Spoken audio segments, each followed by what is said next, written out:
What's up, good people all across the world? All summer long, the Drippin' in Black podcast continues our mission to showcase Black excellence throughout the globe with our summer spotlight series. Throughout the summer of 2021, we placed a Drippin' in Black spotlight on some of the great moments from our inaugural season. For this episode, we give honor, recognition, and respect to fatherhood.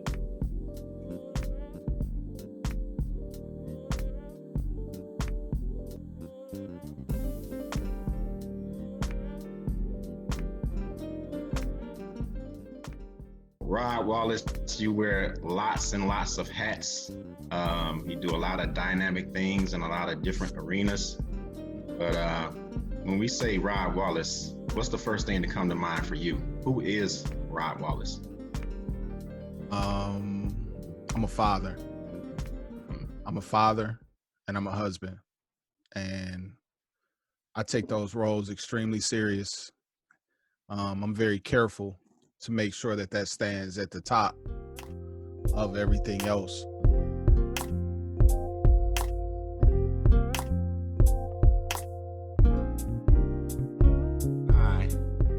Came to know one another. We both are Detroiters, but we came to know one another outside of Detroit. Tell the world how you and I met. We met in Inkster High School. I forgot which grade, probably 10th or 11th grade. Okay. I took advantage of the reason why I came to Inkster because of the dual enrollment program. I joined the academy. It was a good program. I originally wanted to go to Cass, but my dad was like, he was like, you should check this out. This is a better program. You get a college degree and high school diploma at the same time and better opportunities. And so I went ahead and checked it out, did the interview for the academy, and ended up at Inkster High School, and it turned out to be the best decision. Wow. Okay.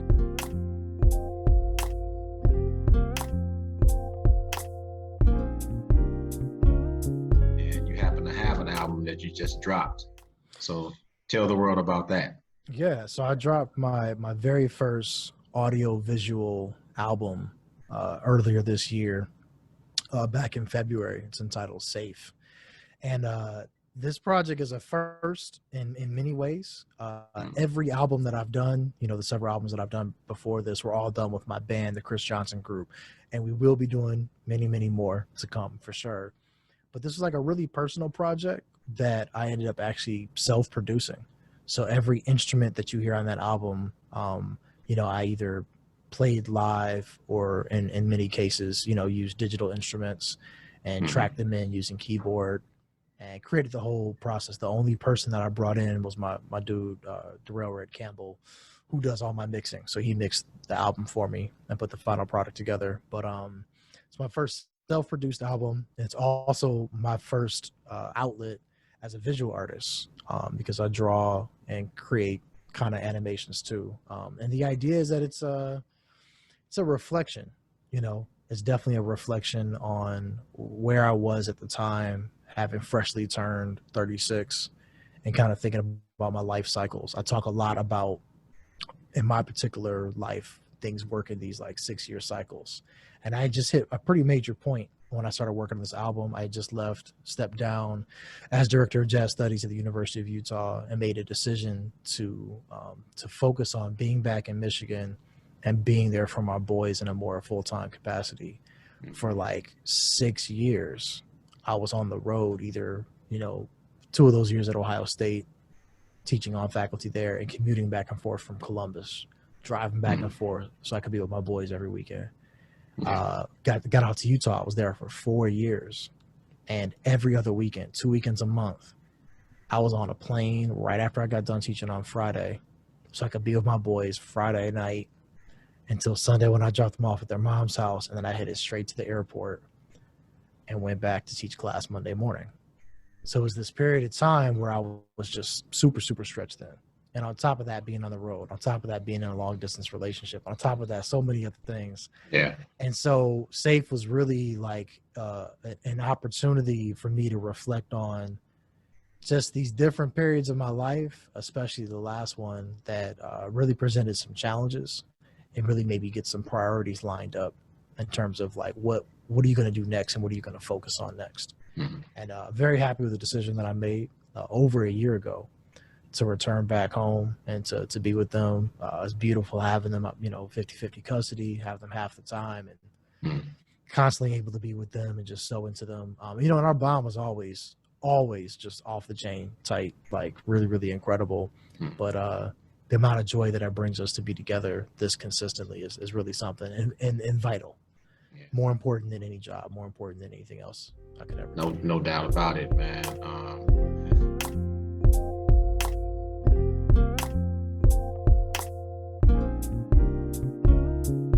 You have something else going on in your life as well. Tell the world about that. Yeah, so that's my 9 to 5. That's my passion, and it led me to my fortune is with our mobile gaming business. My family business is Picture Me Gaming and More. And Picture Me Gaming and More came about, with my family. We all had our own separate things going on. We said, how can we come together and have a family business to create, some generational wealth, right? Yeah. Something that our kids can have, when they decide to, they graduate from high school, they don't have to work at McDonald's and for these other corporations like how we had to work at. I had to work at Little Caesars when I was in high school, and I kind of hated every time I went in there, because I'm making, at the time it's like $5.85 an hour. Yeah. And I showed my son how much we make an hour, on our gaming business. And he was like, man, I'm like, yeah, see, this will be yours, once you turn 18. So.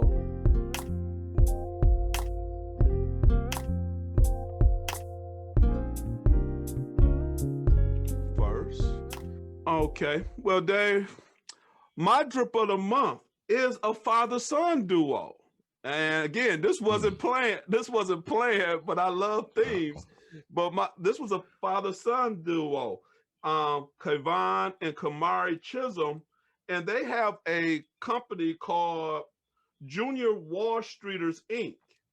And what they do is they was teaching a summer camp for Black students to teach them financial literacy and how to invest.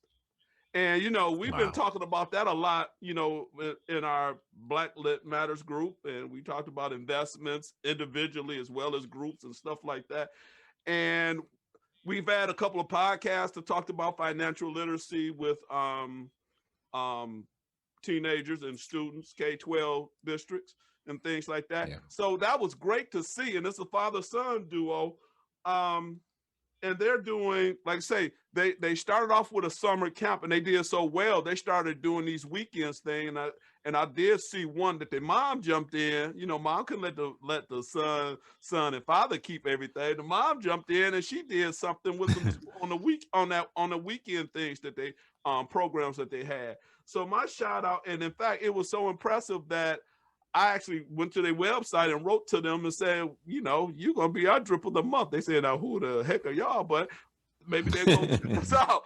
But that was my drip of the month because, we've been talking a lot about investments, and we've been talking about and to how you get that down to the youth to get that that wealth gap down. It's about investments and learning. The earlier you learn, the better, So shout out to the Chisholms, and hope to hear great things from them.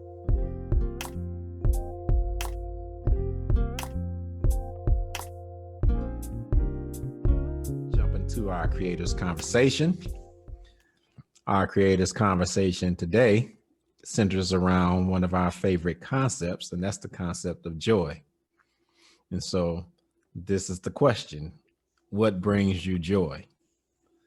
All right, so pass it over to US Squared. Give me one or two things that brings you joy. I'll give you a couple things, but before that, give us a good definition of joy. When you say joy, what do you mean by joy? What's your definition of joy? So that's good. That's square. You turned the tables on me. Oh yeah. With the follow-up question. I think of joy as something that it's like a happiness from within. Yeah, I think I'll leave it there. It's a happiness from within. It's not a periphery type happiness. It's something that's going on in your life that brings you happiness from inside out. Okay, we're gonna work with that. So if I'm gonna go into that, I'm gonna give you my first one. Now being a father, you know, we always want to go first with the kids. You know, we're gonna go with the kids. And Blake and Vaughn, my boys, my sons, when they are in their bag, that is pure joy. A couple of quick stories. Blake, which is my musician son, he called me one day and wanted to go to Cliff Bell's because some people he knew was playing, and his mama was sweating him a little bit because it was a Tuesday night and she didn't want him downtown Detroit. It's cool. I said, you know what, man? I'll come get the sweat off your back so you ain't trying to sneak out from mom and stuff. I'll come and you can go with me. So we went there, and this young lady was playing. It was a bunch of young kids playing. I mean, well, college students playing. Alexis Lombre, that was her name, and she had some people. They were some college students, and they were playing. It was great. And they had a jam session. After she did her set, they had a jam session. And I turned around, Blake is going to sign up. I said, man, you gonna really do this? You're gonna play at Cliff Bell. Now, people don't know Cliff Bell. Cliff Bell is a very famous jazz spot, historical value as well in Detroit. Yeah. I am sure David would probably use it as a last drip one day. But so it's a famous jazz spot. And I said, man, you actually gonna play. He went up there and he played a song with him. And you know, when you over 40, man, you can cry on anything. I wanted to cry, but indeed. He did his thing. I said, man, you the man, because I would have never. Now, how old is Blake? Blake is 24 now. This was probably around 3 years ago. Cause yeah, he was 21 when we went there. So probably around 3 years ago. So Blake was, yeah. And my other son, Vaughn, the youngest one, Vaughn is my artist. He's the drawer. And when he's in his bag and he's doing his drawing, I can remember telling people at church, leave him alone. I don't know what he's gonna do with this drawing thing. And now he's at CCS, the College of Creative Studies, doing his thing. He been drawing cars since he can pick up a pencil, and that's what he's doing. And he's trying to make it his living. He's going to do it for a living. So do your thing, Vaughn. And you know, my proudest moment with him, we went to an award ceremony, and Vaughn was a pretty good student. But the thing that touched me, Vaughn wasn't the valedictorian or didn't grab all these awards, but he did get an award for something because he drew something. And his classmates gave him a standing ovation. And everybody came up to me and said how great of a guy Vaughn is. And, you know, just to see that your kids are good people and they in their bag, that's, you know, that's pure joy. I just leave it there. I mean, I got some other stuff too, you know, my music and all the other things, my friends that bring me joy. But, you know, it's nothing like seeing your kids doing what God intended them to do. So yeah, that's what brings me that ultimate joy. Yeah. I'm gonna pick up what you putting down. Same thing for me. I got 2 sons and I have grandchildren. So, all of those bring me joy.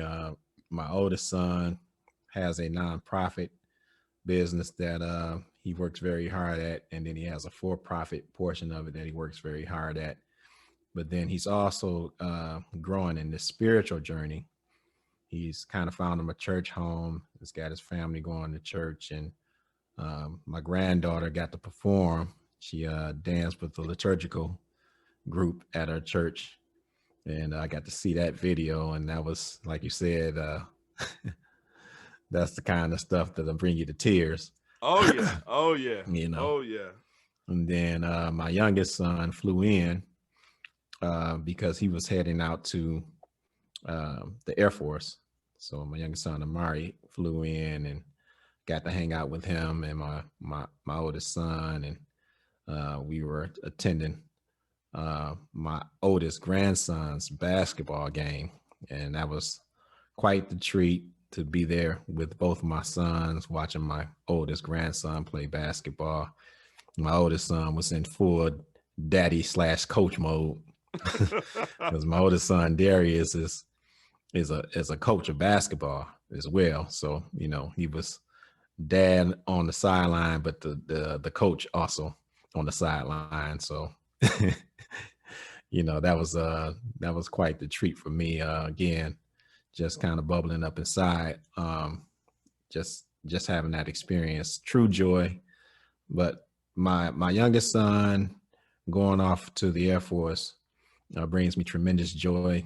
He's been out of school for about 3 years now, 21, and kind of trying to figure things out. So this is really an opportunity for him to kind of chart his own path, and it's just a great opportunity for him to begin a life of his own. So that brings me tremendous joy. And like you said, there's some other things that I can go into, but none of them really stand up when it comes to the kids.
You have just experienced a Dripping in Black production.